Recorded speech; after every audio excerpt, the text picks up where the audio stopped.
Hey guys, welcome back to the channel. Today I want to take a few moments and just talk to you guys about an important concept that I've discovered in my cycling here and within the last 3 months. And that is the importance of using cadence in your riding. Now, it was early part of August this year. After doing a lot of research, online, about different training philosophies and different riding philosophies and techniques, I came across some literature and some ideology, basically, about using a high cadence approach to your riding, especially when it came to climbing.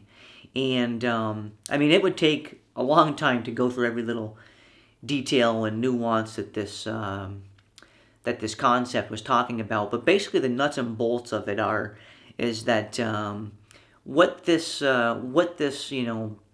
philosophy kind of claimed was that by using a high cadence approach, and when I'm saying high cadence, I'm talking about anything above 80 RPMs, ideally 80 to 100. That basically what this philosophy was saying that the higher your cadence is especially when you're climbing, the higher your cadence is, the less fatigue that you develop in your muscles and even in your blood. That you basically don't fatigue as much comparatively to if you were, grinding a bigger gear. And it's not. It's something that I've was very very intrigued by, and I thought was very interesting. And of course, I'm always looking for a way to, improve my riding. So I went out on some training rides. Again, this is late July, early August this past summer. I started going out on some longer training rides, and I use this high cadence approach, especially when I was on the hills. Now I want to back up just a little bit and just tell you guys that in order to accommodate this style, I had to make some gear changes on my bikes. I have a video posted on the channel already that I did last week, where I gave you guys a quick rundown on my Cervelo R3 and a gear modification change I made to that bike. Now, I had to make that gearing modification in order to accommodate this philosophy. And basically, without having to watch that other video, I now have a 11 to 40 tooth rear cassette on my Cervelo R3 on those wheels that I have, and I'm doing that by using a Wolf Tooth Components Road Link. Again, look back through my videos on my where I talk about my Cervelo R3 and the hill climbing gear modification I made. That'll explain to you there kind of what I did. But so I had to make some gear changes, some gear changes in order to accommodate this, and most likely you're gonna have to also, especially if you're. We're talking about I'm talking about climbing hills that are 15 to 25% in grade. I'm talking steep stuff, and in order to accommodate this new approach, more than likely you're going to have to make some level of gear modification, whether it be compact up front or some super big cassette in the back, like I've done.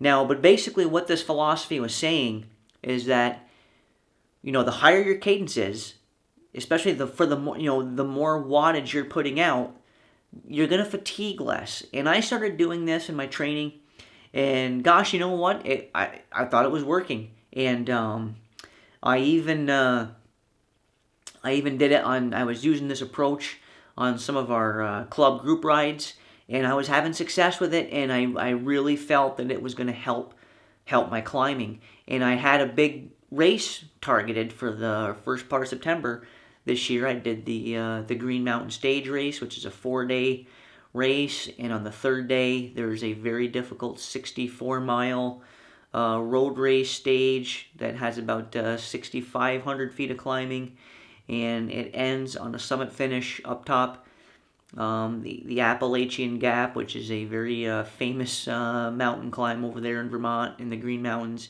very difficult road stage, very difficult climbing sections. And, I was thinking, all right, I'm going to use this approach at Green Mountain this year. And so from early August, when I really kind of discovered this new philosophy, I started training it pretty much exclusively.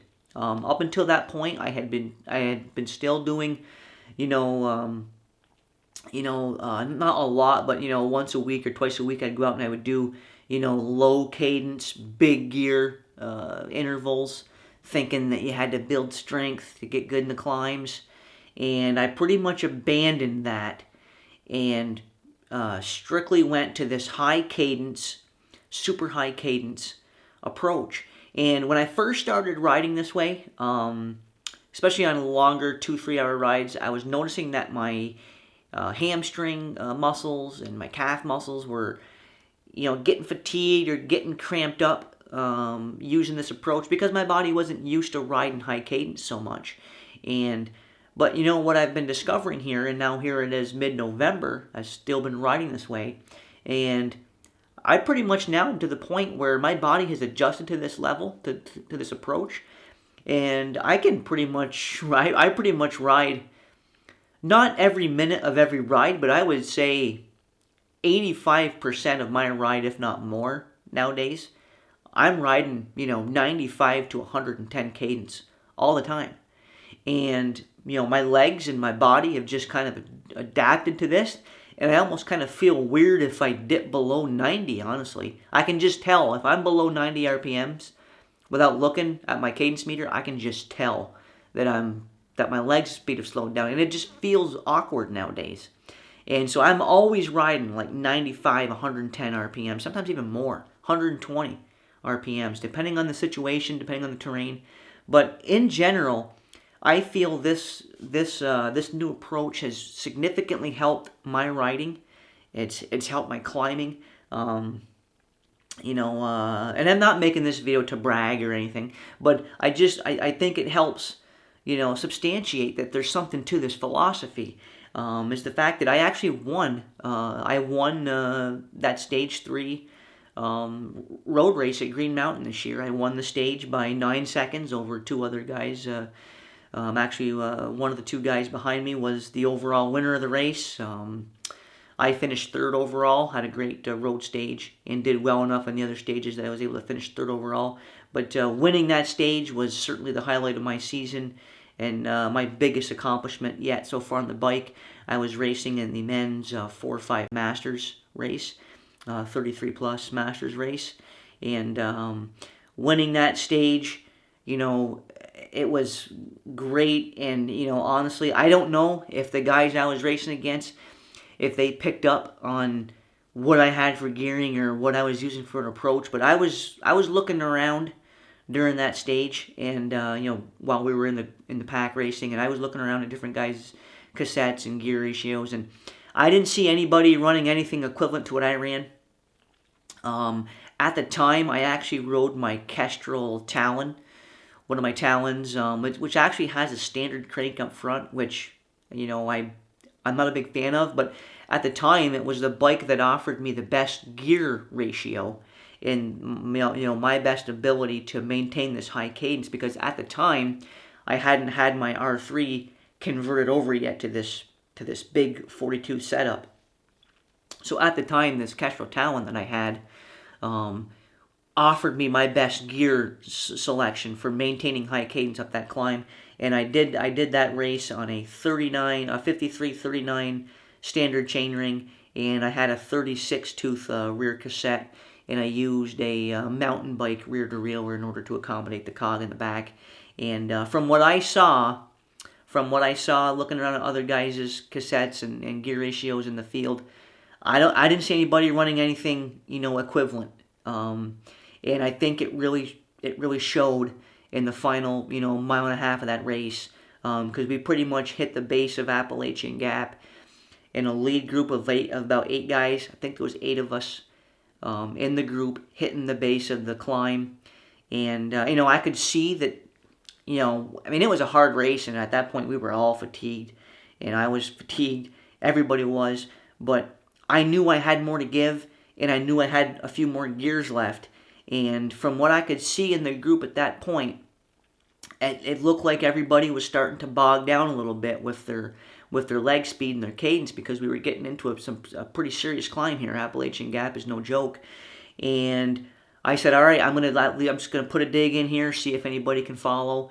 And I went down to my lowest gear, 39, 36, and I just started spinning. And I was keeping close eye on my cadence meter. I was running 100, 105, maybe 110 cadence there in the initial stages of the climb, and guys couldn't follow me. And I think at least some of those guys in the field were certainly as fit as I was. No question, they were as fit and as strong as I was. But I really think it boiled down to the fact that they did not have the gearing to keep the cadence up to follow me. And what I've found, and a lot of research has pointed to the fact that, you can actually produce more power if you're spinning a small gear really, really fast. You're actually putting more power, more watts of power to the rear wheel than if you're mashing a bigger gear. And you can sustain that power longer because you're not bogging your legs down, and you're not building up those fatigue metabolites in your blood. And you're able to sustain the effort longer because you're spinning an easier gear than you could if you're just mashing a bigger gear. And I think that Appalachian Gap stage was the final nail in the coffin for me to make me a 100% believer in this approach now. And it's pretty much the way I train now, and it's what I'm going to continue to do. And I know that it works for me, and I think that the more I do this, the better I'm going to become at it. And I just wanted to make this video for you guys, just kind of explaining to you that, I think, at least for me, I can only say off what my own experience has been, but for me certainly, adopting a higher cadence approach has certainly helped me, especially in climbing. Is it good for you on the flats? I don't know. I mean, I think there's some pros and cons on the flats with it, but without question, on the hills, for climbing, I don't think there's any doubt that high cadence is the way to climb hills. And I feel the more you train that way, the better you're going to become at it. I've already become a lot better at it, simply because my legs and my body's becoming used to it, and I can sustain those efforts longer than I could when I first started out. And that's how I'm going to continue to ride. And again, I just wanted to make this video for you guys, talking to you a little bit about this approach. If you want, do your own research on it, look at the studies, and try it in your own riding. Throw a bigger cassette on your bike and just give it a whirl. And if you have a power meter, if you have access to a power meter, see for yourself if you can produce more power spinning an easier gear up a hill, and if you can sustain it longer. I think you're going to find that you probably can. And at the end of the day, when you're climbing a hill, especially in a race, the more power you can throw out and the longer you can hold that, the better off you're going to be. So, again, guys, just wanted to make this video for you. Just talking to you a little bit about my new approach for riding. For me, cadence is king, and it's something I'm going to continue to do and hopefully continue to improve on. Again, guys, I appreciate your support here in the channel. I'll look forward to seeing you back again next time right here in the next video.